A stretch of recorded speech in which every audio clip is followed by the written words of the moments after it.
O'lim kelib to'satdan bir yigit barvaqt o'ldi. Gunohlari ko'p ekan, qabri otashga to'ldi. Yillar o'tdi oradan, yigit qiynoqda yotar.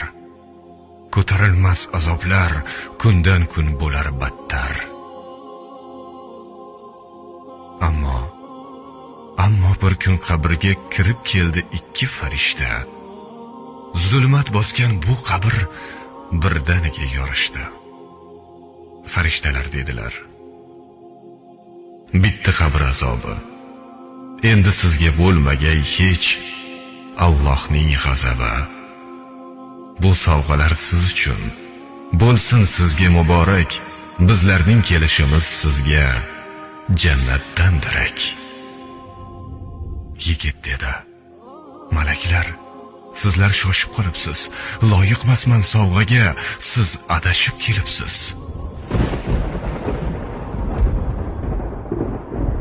Orzularim ko'p edi.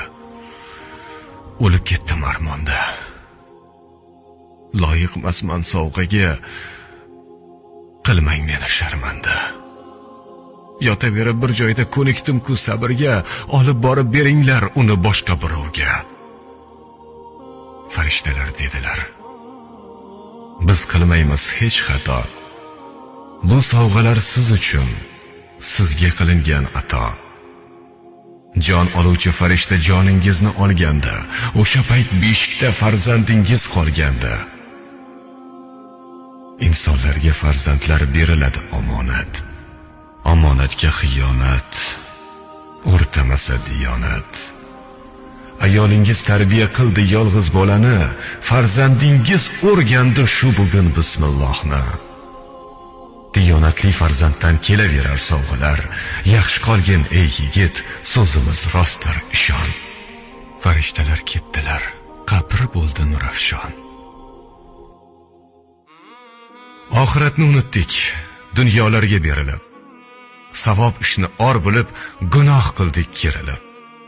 Bismillohni o'rganib shuncha savob bo'lsa gar, qancha savob bo'lar ekan Qur'on o'qisak agar. Duo qiling azizlar, farzandlar olim bo'lsin. Ulashing bu lavhani boshqalar ham.